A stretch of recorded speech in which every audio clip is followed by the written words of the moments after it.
Ladies and gentlemen, welcome to the Hyperconscious Podcast. Alan, what is hyperconscious? Once you understand why something is the way that it is, now you have the power to change it. Great conversations with great people and great questions are the keys to the kingdom of unlocking your consciousness. Every single action that you do starts as a thought.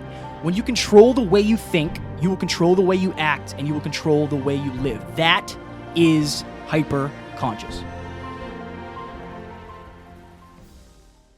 Ladies and gentlemen, the Hyperconscious Podcast is proudly sponsored by our friend and mentor, David Meltzer of the Playbook Podcast. He was kind enough to join us on episode 144 and 135. Folks, it has become Kevin and I's mission in life to help you realize that the life of your dreams is right on the other side of you becoming the greatest version of yourself. Let us help you do that. I rarely do these things twice in such a short amount of time, but you guys impress me. I believe in people that provide value and of our service. You two guys are on your way to huge fulfillment, purpose, and profitability, and I look forward to helping you both. We appreciate that more than you know.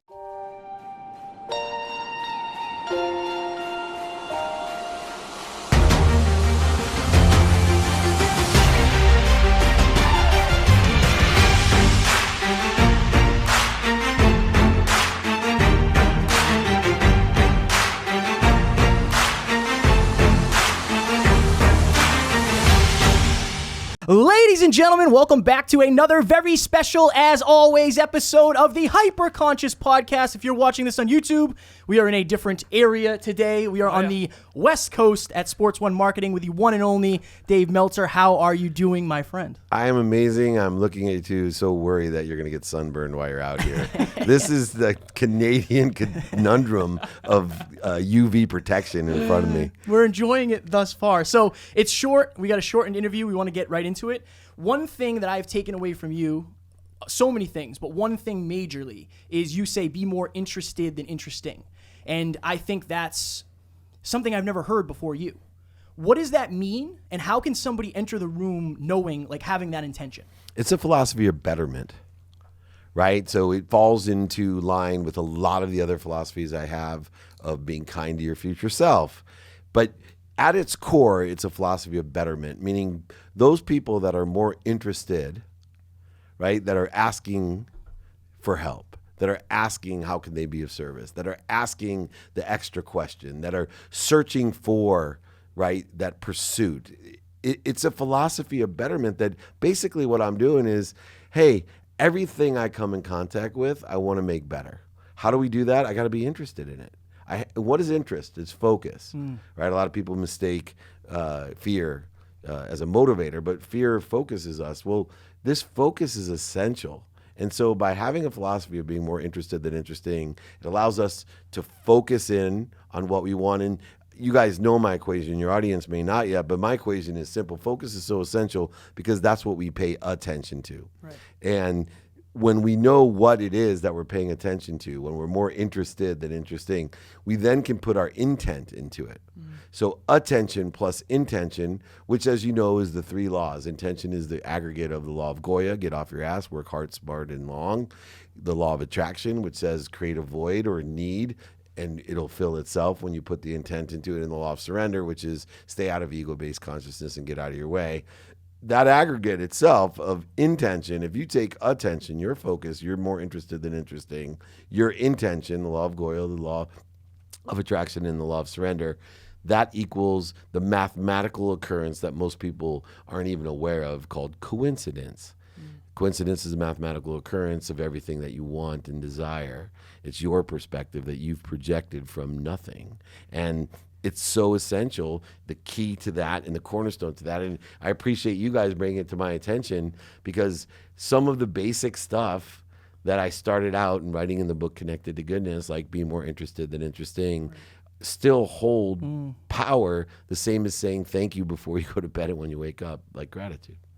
How do you personally know when you don't feel connected to goodness, and then what do you do about it?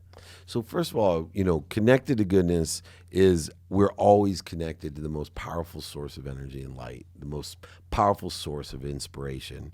We're connected to everything and everyone. We're part of that whole, and it allows you to start getting a perception of the quantum, meaning everything is one. So what I more look at is what interference or impediments or corrosions am I creating that doesn't allow me to draw from the most powerful source of energy? How am I getting in my own way, right? And so that's an essential part. If number one, I am health, I am love, I am truth. Now, what am I doing in the way to get in the middle of that, to interfere with that? That's really where I put my focus. Are those I am statements setting an intention, and then you have to pay attention to whether or not you're doing that, living that way? You're exactly right. So I am what I will give. And so I am, that's why I say learn to love you.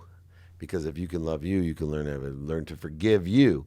You learn to forgive yourself, you can forgive others, right? Learn to be accountable, right? That means that I am, right? Accountable is simply, what did I do to attract this to myself? Right. And what am I supposed to learn from it?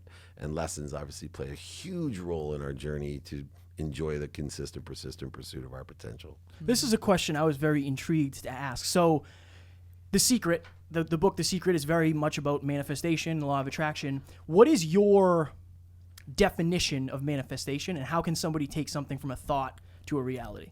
Great question. So I've actually just been asked to be in the new movie Beyond the Secret. Wow. And Congratulations. similar questions are in there, so hopefully this will be a good sizzle for that. Manifestation, to me, is the materialization of an idea. And so that leads to the second part of your question. How are ideas materialized? Well, first, you have to think of what you want. Right. You have to imagine it. The minute you imagine something, you think about what you want, you've accessed it. It now is a possibility.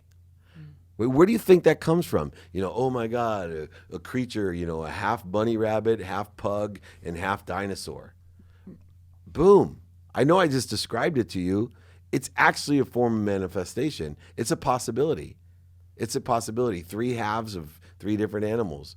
Now, other people can put man-made or pragmatic rules onto that are arbitrary and capricious, but it exists. It exists. I can draw it. Right. Right? I can create a cartoon about it. Right. I can, make $1 billion in a movie from it. Whatever you want to call it. I can give it a name, Steve, right? My half bunny, half pug, and half dinosaur. 3 halves. Really weird. But that possibility now, through inspiration, through intent, the manifestation process of materialization can take it far beyond just the possibility of materialization or manifestation.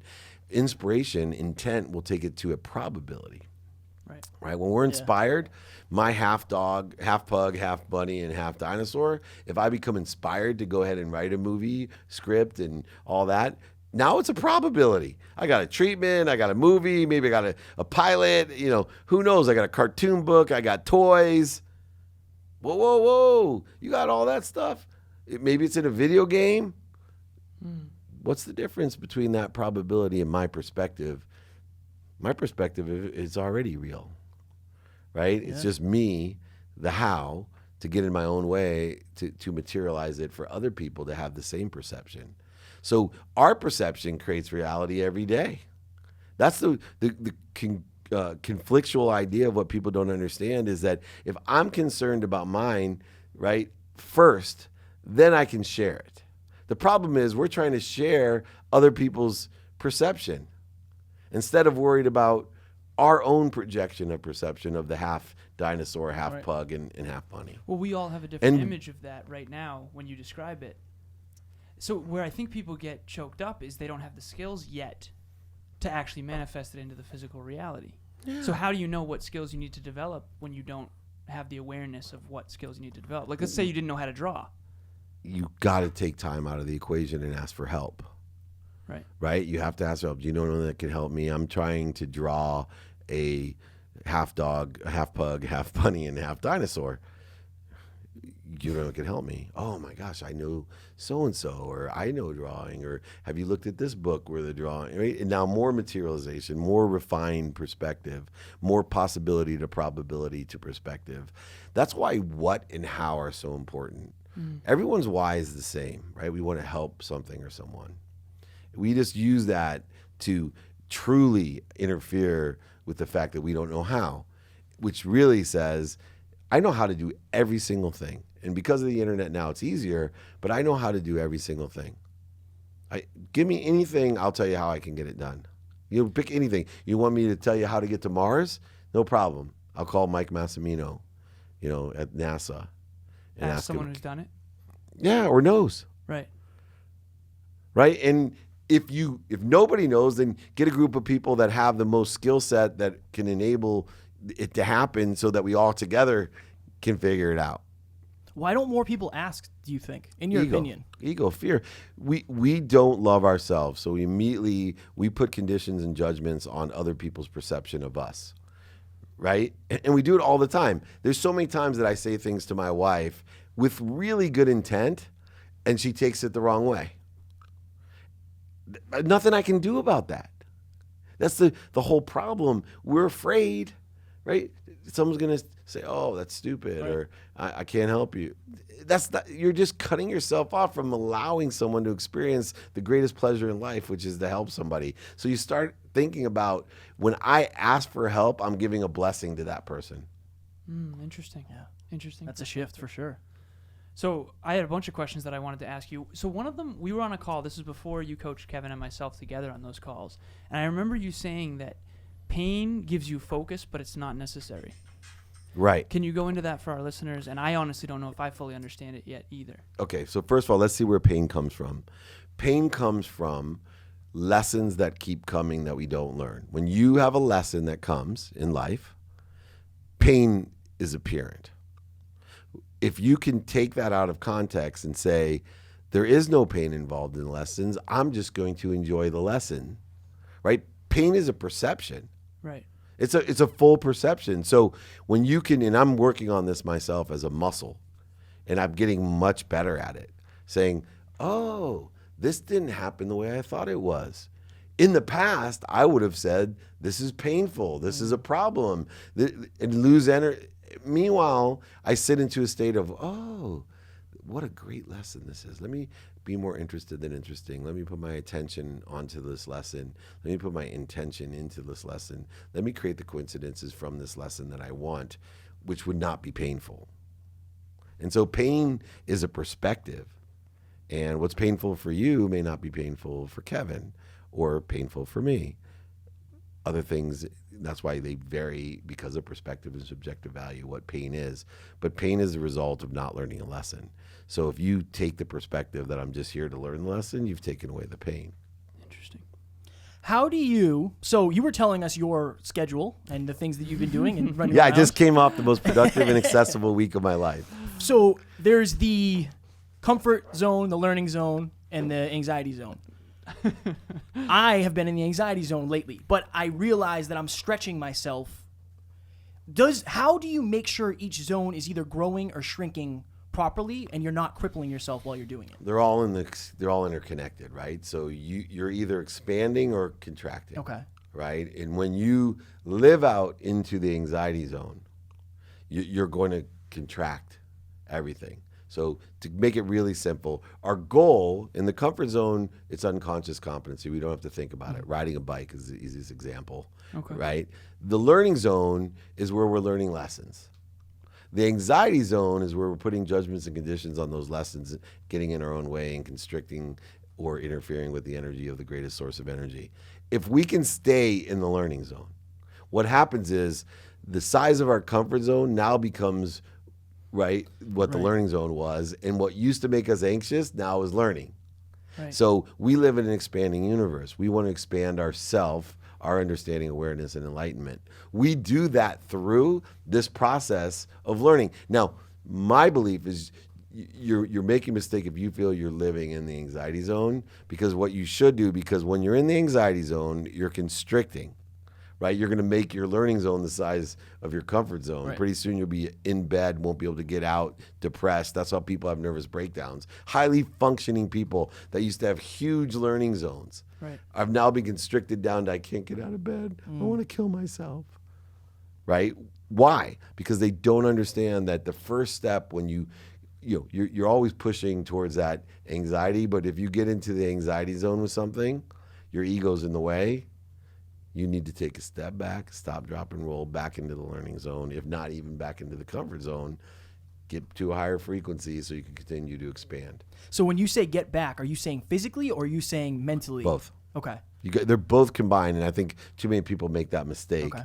That they can get back mentally, but they're physically agitated still because there's been biochemical reactions, there's been physical stress, right? All of that doesn't go away, and you expect just because in your head, you know, okay, let it go, I'm fine, whatever, but still it bugs the crap out of you physically. You're frustrated. You're You mean biochemically? Yeah. And physically, like you guys know better than me. You're the fitness boys, but honestly, I think you have to look at both and get back to center. That's why, not only is it important to get the focus and the frequency in the mind, but the body has to relax, right? You got to breathe through your nose, out through your mouth, have a vertical spine so that you can recover back to this, better balanced state of physical being where you're relaxed, right? There's so many things you guys know in athletics that you do better if you're relaxed. Right. Yeah. The peak performance curve of the center is the most, right? One of the things that I wanted to ask you, so I've said ever since I learned from you the comfort zone, learning zone, panic zone, I've basically said to my clients actually, when you find yourself in the panic zone, seek self-care. When you find yourself in the comfort zone, seek challenge. What do you think about that? I think that's perfect. I call it the anxiety zone. Panic is so instant, it's more reactory. I think an anxiety zone shows you the continual nature of anxiety, frustration. So, but absolutely, when you're in the learning zone, seek more lessons, right? Seek to expand. Right. When you're in the anxiety zone, seek to go back. Self-care. Self-care. Of whatever, meditation or whatever. Whatever it is. Fills your cup. Walking the dog, swimming, meditation, whatever it is to you to put you at a higher frequency. So for me, as you guys know, my first step every day at 4 a.m. is to reach my highest frequency. So I start my day at the highest frequency, do that through meditation for 20 minutes. Now, that's my point of reference for the day. Now I have one action, which is get my highest frequency. You only get one action in a day because everything else is a reaction to that reaction. Interesting. Right? So you only get one action, everything else is a reaction. Now, I want to make sure I'm reacting as close to my highest point of frequency or even higher if I can get there. Because some things may elevate us. Remember, not all reactions bring down the frequency, right? There's a reaction to my positive frequency that might elevate my frequency. Now I have a new point of reference. And I'm always looking at my point of reference, which is the same way, and it integrates directly to the comfort, learning, and anxiety zone. How do you meditate? So I know a lot of people say you don't want to not think about anything. You want to think about this. What is your process? First of all, if you want to meditate, practice. You got to consider it the same as golf, the same as, any physical bench press, whatever.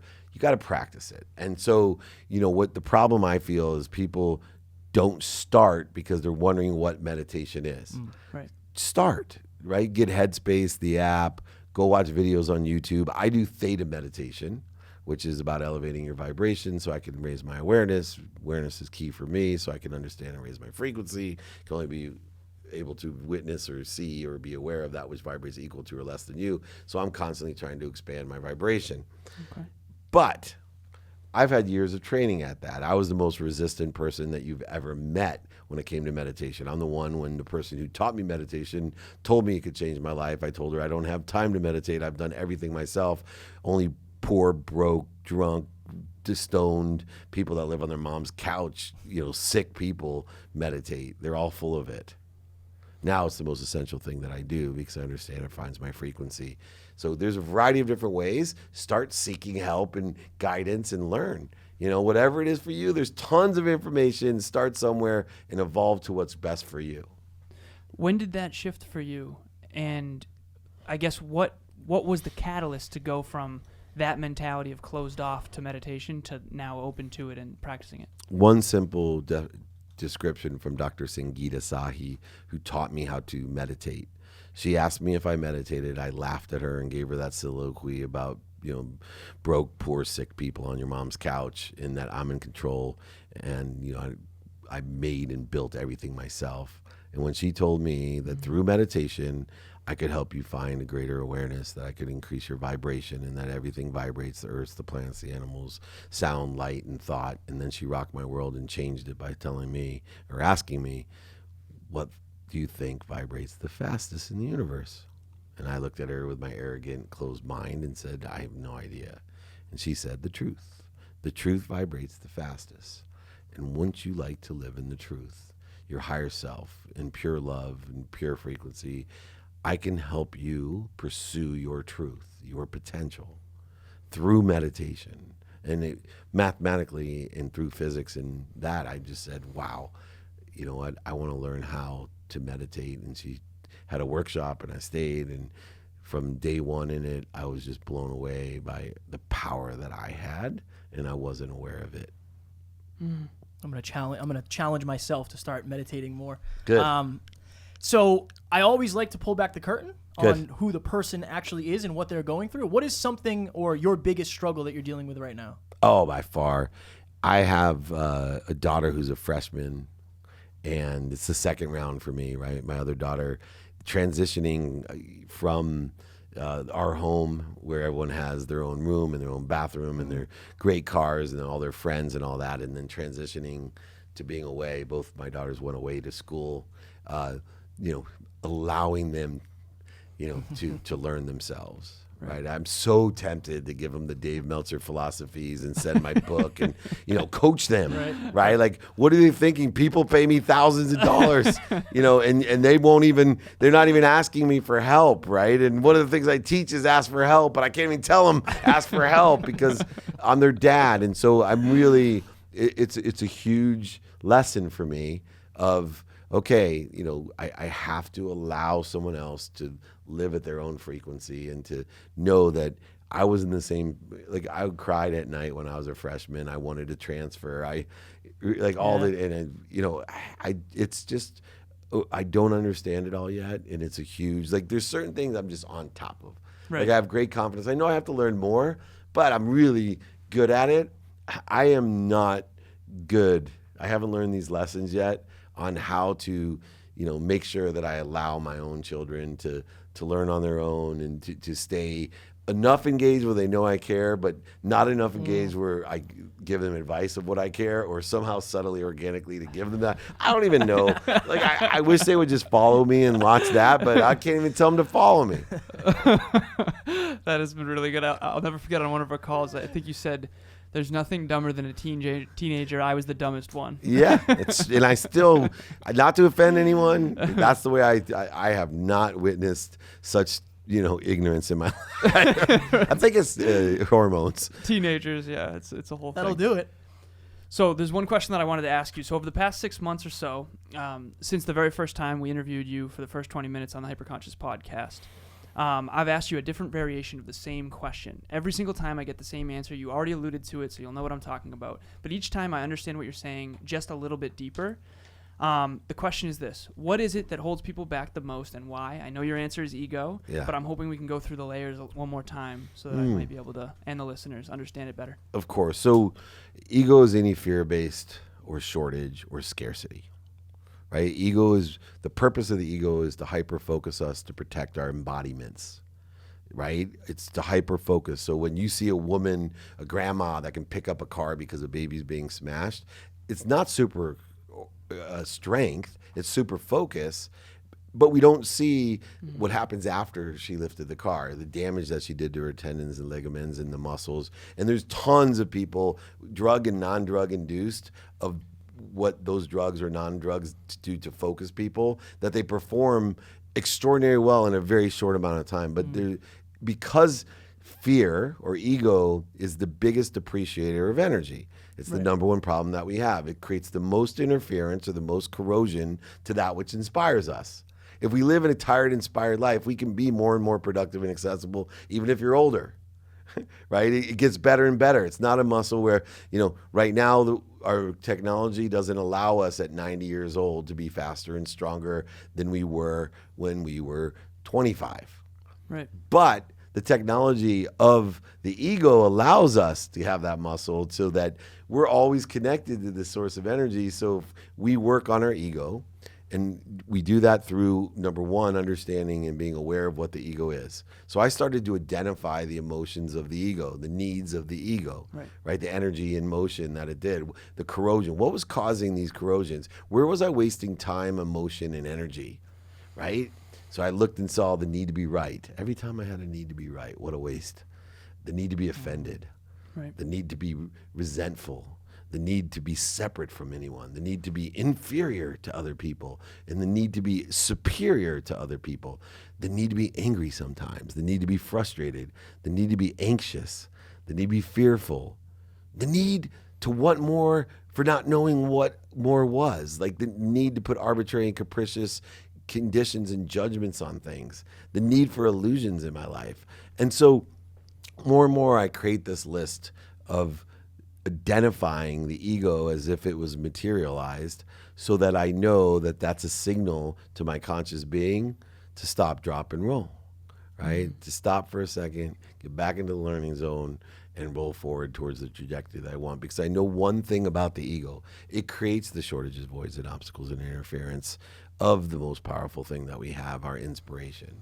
And what I want to do is to continually expand the amount of inspiration I can take in, so I can allow it to come through me to inspire more and more people, which strengthens my signal, widens my spectrum, and gives me a clearer message that impacts more people to do the same. My goodness. What, do we have time for one more question? Yeah, you got time for more than one, probably. Okay. Depends on how long I take to answer it. I'll make it a short question. So the new iPhone is $1,500. A lot of people are going out and buying it.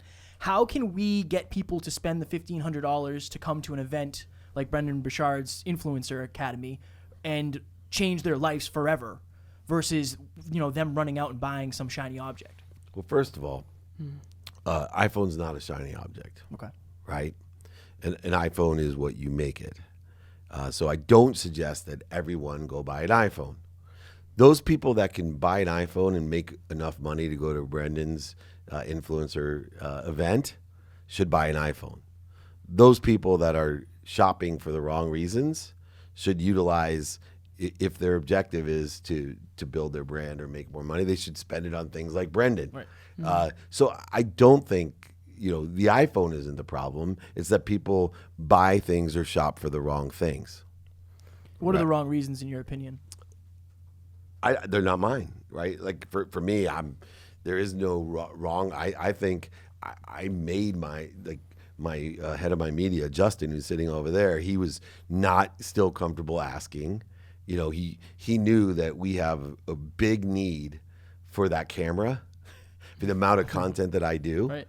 And I also knew in my mind, which he wasn't even thinking about, that camera on the phone is more powerful than cameras that are filming this podcast.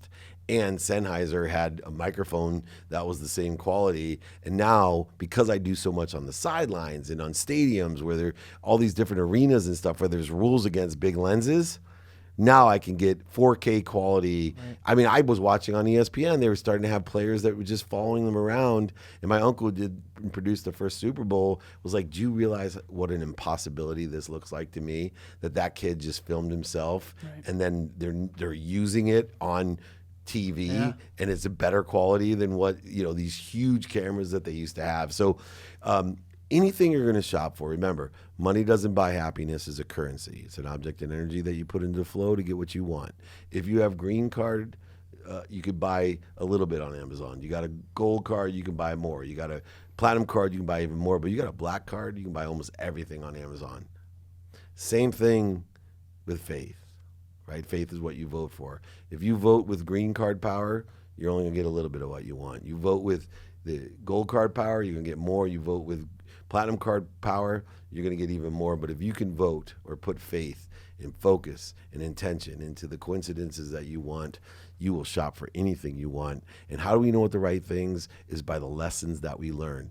You buy stuff, and the faster you learn a lesson from what you buy, then you got your value. Right. So don't worry about buying a Ferrari and learning that, hey, this was a matter of my ego, the need to be superior, the need for something that you were missing or worthiness. Like, don't worry about it. Just learn the lesson and move on. And if you haven't learned the lesson, if you enjoy something, if it makes you happy, if you're able to make money with it, whatever your objective. Like, I know people that can buy Ferraris and make more money than most people. Now, I bought a Ferrari for the wrong reason, right? It did not work. I wanted girls and I wanted people to respect me. That's not the lesson that I learned from a Ferrari. But I did learn a lesson because after my first Ferrari, most people don't know, but I flipped another Ferrari because my only purpose, now my kids hated it because I never brought it home. It went from auction where I bought it way below market over to Symbolic Motors in San Diego where, my friend who owns that flipped it for me and we split the profit. That's a good reason to own a Ferrari. So I could give you good reasons to own, like making money, helping people, and having fun. Those are 3 good reasons to spend the money. But those are 3 good reasons also to go to Brendan's event. Make more money, help more people, and have more fun. That's why values are so important. That's why you can make these decisions so easily because of values. When you know your values, when you know gratitude, empathy, forgiveness, accountability, and inspiration, I can make my decisions quickly on whether or not to buy anything to see how it's aligned with my personal values, experiential giving, and receiving for that day. It's a mathematical equation that creates efficiencies to allow you to be happy, which is why I love you guys, because nobody that I coach makes me more happy than you two guys. And I can't tell you how much I've enjoyed watching you elevate yourselves and elevate other people to elevate yourselves. And I am excited about your future, and I'm here to help you, whether you ask or not.